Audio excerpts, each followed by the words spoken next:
Aliás, essa pauta vai resolver muita coisa, que a gente está chegamos no outono, daqui a pouco inverno. Quem mora em São Paulo, mesmo em outras regiões, mas aqui a gente sabe o quanto o clima fica diferente, aquele tempo mais seco. Quem tem alergia sofre. Então a gente convidou ela que é da Associação Brasileira de Alergia e Imunologia, a doutora Fátima Rodrigues Fernandes. Bem-vinda. Obrigada. Presidente, certo, doutora? Está aqui, ó, presidente da Associação Brasileira de Alergia e Imunologia. Prazer todo nosso. Bem-vinda, viu? Obrigada. Muito bom. O papo vai ser muito legal. A gente separou, então, aqui os probleminhas, até para a gente entender a diferença de cada um deles. E eu queria iniciar esse nosso assunto, doutora, porque a gente vai chegar no final, vamos falar da vacina, vamos falar de prevenção. O que acontece, então, quando essa estação, quando muda, porque a gente ainda está com um tempo quente, a gente não está vivendo esse outono, mesmo que o outono tenha chegado, no entanto, a gente já nota uma mudança. Eu, por exemplo, fiquei rouquinha e continuo rouquinha, e eu acredito que tenha relação com essa mudança de tempo. Com certeza. Bom, em primeiro lugar, Carol, muito obrigada pelo espaço para falar sobre estas questões desta época do ano, que é uma época do ano muito dramática para muita gente, para todos nós, na verdade, onde ocorre essa transição de clima, né? Essa transição de temperatura, né? Aquela famosa história de que a gente acorda, tá friozinho, ventinho, na hora do almoço faz aquela temperatura elevada e à noite esfria de novo. Novamente. Aí o nosso organismo não está preparado para essas mudanças tão radicais, tão bruscas, né, no decorrer de um dia, de um único dia, e a gente sofre com isso. Acabam vindo as doenças do outono e lotam os prontos-socorros e a gente acaba ficando doente e muitas vezes até contaminando outras pessoas. E quem tem criança, então, sofre mais ainda, porque as crianças são mais sensíveis mesmo, e com a questão escolar e de ficarem muito próximas, parece que assim, uma pegou, todo mundo acaba entrando nessa e ficando doente todo mundo junto, né? Exatamente, essas duas populações, né, Carol? As crianças, principalmente as pequenas, e os idosos, que também padecem muito com essas doenças. E daí o que você falou é um tópico muito importante. Já pensando aí na prevenção, a gente frequentar ambientes limpos e ventilados, né? Evitar as aglomerações. Então essa é a primeira dica como prevenção do que a gente pode fazer, né? Sim.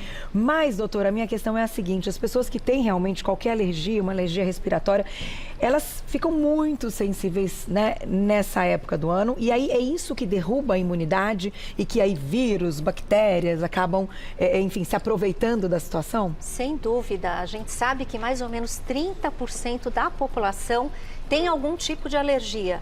E essas pessoas vão ter uma sensibilidade maior tanto às mudanças climáticas quanto, por exemplo, quando nós temos o ar mais seco, a gente tem menor dispersão dos alérgenos, que são aquelas partículas que contaminam o ar, pó, pólen, caspinhas de animais. Então, os alérgicos vão sofrer também por causa disso. Mas qualquer um de nós pode ter uma doença respiratória durante essa temporada, né? Então, mesmo até que não tenha alergia, né? Mesmo que não tenha alergia, sem dúvida, né? São as viroses, são as infecções bacterianas que podem acometer qualquer pessoa. Vamos aproveitar para falar um pouquinho delas, então? Sim. A gente separou, então, algumas para a gente entender as diferenças e, às vezes, é importante que a gente saiba também o momento de procurar ajuda, né, doutora? Porque é muito rápido que algo que comprometa essa questão respiratória avance. Sem dúvida. Né? E quando a gente está falando das crianças e até, e a tosse, então tem que procurar ajuda, tem que entender febre, né? Qual caso aqui vai estar relacionado com uma mudança de temperatura do corpo? Então, vamos lá. Resfriado. Achei muito bacana aqui Ficou essa representação, né? Parabéns aí à produção, porque isso dá uma noção assim visual de como essas coisas acontecem, né? Então, a situação mais comum, a gente tem aqui a primeira figura, são os resfriados, né? Que são causados por vírus, geralmente vírus menos agressivos, que vão dar ali uma congestão nasal, né? O nariz entupido, coriza, um certo mal-estar, às vezes até um pouquinho de febre. Mas esse é aquele visitante chato que logo vai embora. Ele dura alguns dias e desaparece sem deixar muitos problemas, né? Certo. A gente vai depois diferenciar da gripe. Da gripe, importante. Isso. Então, a gripe também é causada por vírus, entretanto, neste caso, os vírus são mais agressivos. E principalmente para aquelas faixas etárias de crianças menores de 6 anos e idosos, eles vão poder sofrer mais. O que a gente sente na gripe? A gente tem uma febre alta, a gente tem dor no corpo, a gente tem fadiga, a gente tem uma tosse recorrente que atrapalha muito o nosso dia a dia, a nossa atividade, as nossas funções. E muitas vezes também a gripe começa como uma virose, mas depois pode complicar como uma pneumonia, como uma infecção bacteriana, por exemplo, uma sinusite. Então, quando esses sintomas não desaparecem em 5 a 7 dias, é importante consultar um profissional da saúde para saber se você está tendo alguma complicação. Então, nesse caso, é um quadro um pouquinho mais intenso e preocupante. Doutora, a questão da febre, quando a gente fala aqui que no resfriado, que pode ser uma febre mais baixa, quando a gente já fala da gripe, uma gripe que piorou um pouquinho, que pode então ter ter surgido uma bactéria oportunista, nesse caso, a febre tende a ser mais alta. Isso é algo relevante que a gente tem que se preocupar? Sem dúvida. Febre mais alta, prostração, falta de apetite. Então, a pessoa fica mais abatida, né? Aquela coisa de que quer cama, né? A gente brinca, né, que no caso da gripe, é um vírus que passa por nós como um trator, derruba mesmo. Então, a gente tem que estar atento a esses sintomas mais intensos. Principalmente nas crianças. Quem quiser fazer perguntinhas sobre febre, meninas, fiquem à vontade, que eu sei que isso é sempre desafiador na maternidade. Sem Vamos dúvida. Colocar dessa forma, Tira né, doutora? doutora? Do eixo, não é? Sem dúvida. E é sempre de madrugada também, né, meninas? Verdade. Mas, enfim, vamos resolver esses probleminhas. Doutora, vamos lá. Então, falamos um pouquinho da gripe, que aqui nesse caso a gente tem que ter uma preocupação um pouco maior. E justamente agora, que a gente está quase chegando no período de vacinação, ela vai pegar essa parte, quando a gente fala de gripe. Então, vamos falar um pouquinho da influenza, né? Que esse momento aí do início do ano fica todo mundo também um pouco preocupado, né? Perfeito. Essa é a época sazonal dos picos, né, de virose, e esse dado é muito importante. Talvez a conduta mais expressiva, mais significativa, que previne os casos mais graves de influenza, né, que é o nome científico que a gente dá para o vírus da gripe, seja a vacina. Então, toda a população tem que estar muito atenta a essa campanha que se inicia agora e vacinar contra a influenza para que a gente previna, né, esses quadros de gripe que são tão abusivos, né, para o ser humano, que são tão debilitantes, né, para as pessoas. Então, vamos nos vacinar. E de fato, eu acho que tem uma dúvida sempre recorrente quando a gente fala da vacinação, principalmente da gripe, que as pessoas ainda têm aquela impressão que tomam a vacina e que na sequência podem ficar resfriadas. Mas é uma coincidência, né, doutora? É uma coincidência, porque a vacina da gripe atualmente, ela é composta, ela é produzida por uma técnica que a gente chama de recombinante. Então, o vírus não está vivo, ele não tem a capacidade de causar doença. O que muitas vezes acontece é que a pessoa já está ali iniciando um processo ou até mesmo pega um outro vírus, os vírus que causam resfriado, por exemplo, o rinovírus, que para esse a gente não tem vacina, certo. E daí confunde, acha que foi um efeito da vacina. Mas não, a vacina da gripe não dá esse tipo de efeito. E também não baixa a nossa imunidade. De forma nenhuma, ela estimula a nossa imunidade justamente produzindo anticorpos que vão nos defender desse vírus.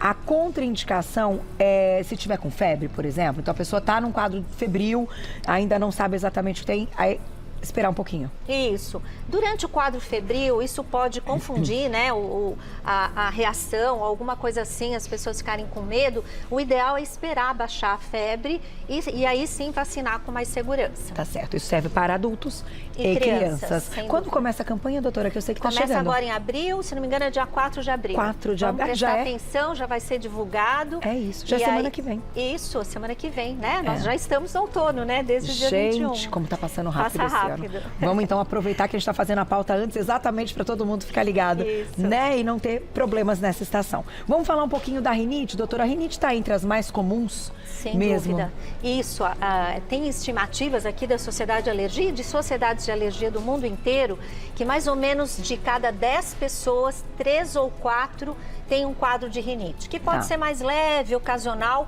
ou mais intensa, perene, que atrapalha a maior parte dos dias da vida da pessoa. A rinite não é uma infecção, ela não é contagiosa, portanto, ela é uma reação exacerbada, aumentada do nosso organismo a alguma coisa que nos faz mal, os alérgenos, né? Então, poeira, ácaros, caspas de animais, mofo, pólens. Em muitas regiões a gente tem os pólens como causa de rinite. Então, e os sintomas são parecidos até com os do resfriado, aquela obstrução nasal, coriza, às vezes um pouco de dor de cabeça, uma tosse seca, mas em geral não acompanha a febre, que é um sintoma mais de infecção, e a gente tem que também providenciar mecanismos de defesa para evitar a exposição àquilo que a pessoa sabe que faz mal.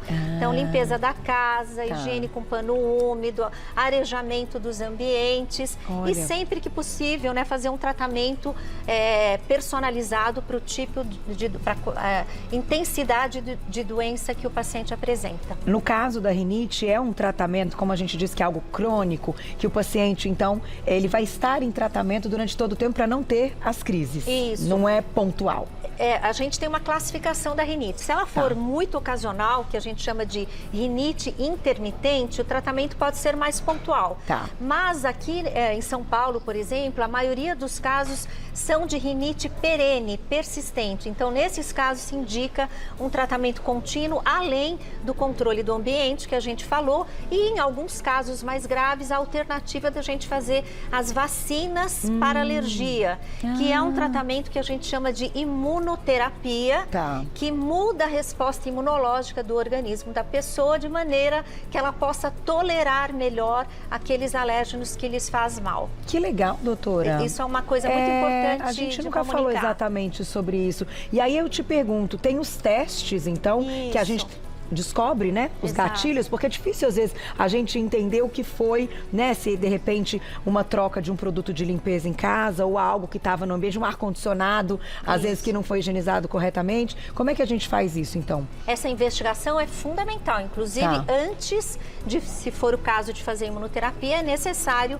isso que você recordou, os testes alérgicos. Tem dois formatos de testes, aqueles que a gente faz na pele, onde a gente dá uma picadinha na pele, usando um extrato alergênico que representa aqueles alérgenos que podem estar sensibilizando a pessoa, ou existem exames de sangue que também reproduzem essa sensibilidade. Uma vez conhecido qual é esse alérgeno que faz mal, e cada um de nós pode ter um tipo de reação diferente, personalizada, então a gente passa a evitar aquele tipo de... Por exemplo, se é um cão, a gente tem um animalzinho em casa, e a criança ou o adulto está sensibilizado, então a gente tem que prestar atenção no contato desse paciente com esse animal. E, em alguns casos, então, a gente fazer a imunoterapia específica para aquele tipo de alergia. Que legal. Crianças também, doutora? Também, crianças também. Nossa, isso ajuda, deve ajudar muito. Sim, sem dúvida, ajuda bastante. Muito legal, interessante. Já perguntinhas do público, vamos falar da asma para não faltar, que também é importante. Quem tem, nessa época do ano sofre muito, né? Sim, sim.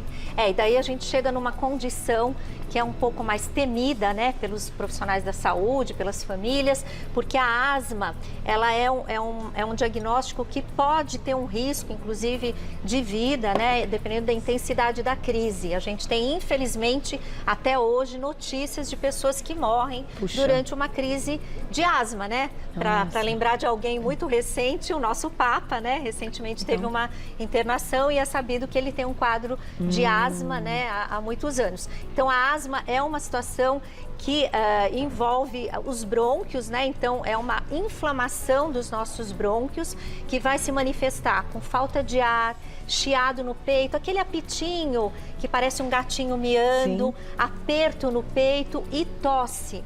E isso pode culminar com uma falta de oxigenação no sangue se não for devidamente tratado.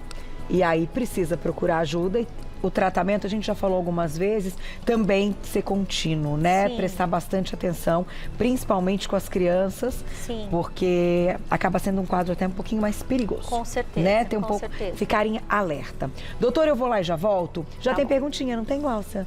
que tá bombando de perguntinha lá. Vou deixar uma perguntinha pra você. Olha lá quem escreveu pra gente na tela. Gina, obrigada, um beijo. Tem como ficar livre da sinusite? Já fiz cirurgia, mas sempre volta. Só é tratada por antibiótico? Pergunta ótima, Gina.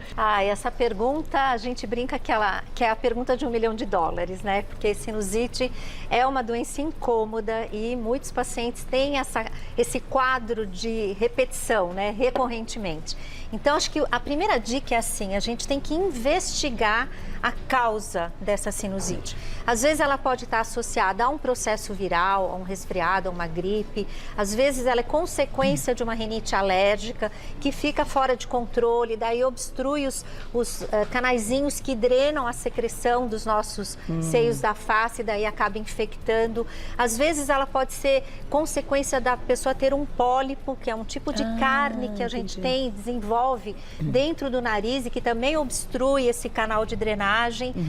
Então é muito importante fazer uma investigação tanto de exames de sangue quanto de imagem. É importante a gente lembrar que se essas sinusites são infecciosas e recorrentes, a gente tem que investigar a imunidade da pessoa, não só a alergia, mas os fatores de imunidade, os anticorpos, os linfócitos, as células do sistema imune, porque muitas vezes, sobretudo em crianças, a gente vê esse quadro de repetição associado a uma deficiência imunológica que vai ter um tratamento específico, vai ter um tratamento diferenciado. Agora, muitas vezes essa sinusite aguda vai melhorar apenas com antibiótico mesmo, mas é muito importante a gente tentar entender a causa para fazer a prevenção mais adequada. Tá certo. E ela já fez a cirurgia, nesse caso, talvez ela tenha feito a retirada de pólipos. Isso, ela pode ter pólipos, que também tem um tratamento cirúrgico, ou até um desvio do septo. Que atrapalha essa drenagem da secreção e que levasse a cirurgias de repetição. Fundamental fazer os exames e entender a causa para poder tratar melhor. Tá certo. Tem mais perguntinha? Olha lá quem escreveu pra gente na tela. Obrigada, Ana. Um beijo pra você. Podemos passar de um resfriado e ir direto para uma rinite? Então, a rinite, o termo rinite sensu lato é inflamação da mucosa nasal. A mais comum é a rinite alérgica, que não tem quem quer, tem quem pode. Porque você precisa ter aquela condição genética de alergia.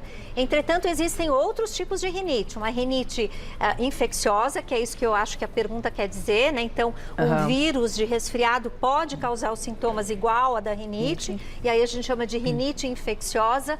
Mas tem também outras rinites que são decorrentes do clima, do meio ambiente, da poluição, da mudança climática, de cheiros fortes, não necessariamente com um componente alérgico. A gente chama esse tipo de rinite, até um nome meio complicadinho aí que a gente usa, de rinite idiopática, que não tem uma causa única e não tem uma causa muito esclarecida, mas é aquela pessoa, né, como você vinha comentando, Carol, que entra num ambiente com ar-condicionado muito forte e já fica se sentindo mal, com o nariz escorrendo, com o nariz entupido. Então, para diferenciar todos esses tipos de rinite, é muito importante procurar um imunologista que vai fazer os exames e vai te dar um diagnóstico mais preciso. E até os testes que você comentou. E até os testes, sem dúvida. Hoje, né, eles estão cada vez mais avançados. Tem mais perguntinha? Obrigada, Paty, um beijo. Tive Covid recentemente. Depois de quanto tempo ela pode tomar, então, a vacina da gripe? Olha, a Covid, finalmente, né, depois dessa temporada aí de pandemia que todos nós sofremos tantos, parece ter arrefecido um pouco, diminuído um pouco, mas ainda vemos aí casos, né? As pessoas que trabalham em hospital sabem disso, né? Principalmente naquelas pessoas mais debilitadas. Então é muito importante a gente manter o nosso organismo protegido, e é sabido que se você toma as outras vacinas virais, você também fica mais protegido de vírus em geral. Então, imediatamente após o controle, né, dos sintomas de Covid, a pessoa já pode tomar a vacina da gripe. Que não tem problema. Que não tem problema. Tem mais pergunta, tá cheio de perguntas, doutora. Olha só, que bom. Olha lá quem escreveu pra gente. Janete, obrigada, um beijo. A vitamina zinco é boa para não ter tantas crises de rinite? Então, a gente sabe, né, que o nosso organismo, para funcionar bem, o nosso sistema imunológico, para funcionar bem, é necessário que a gente tenha as vitaminas em níveis normais. Então, Por outro lado, o nível em excesso de vitamina não vai fazer nenhuma diferença.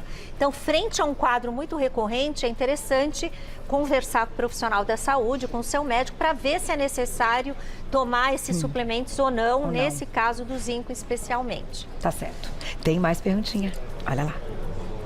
Obrigada, Alô, um beijo. Tratar a rinite com homeopatia dá resultado? Como é a sua opinião, doutora? Nós somos de uma linha na Sociedade de Alergia e Imunologia da alopatia. Então, a gente estuda muito a fisiopatologia, né? Como as doenças funcionam, para entender quais são os fatores que estão lá dentro do nosso organismo, que a gente chama de anticorpos, de citocinas, pequenas moléculas que a gente tem que interagem e que causam essa inflamação.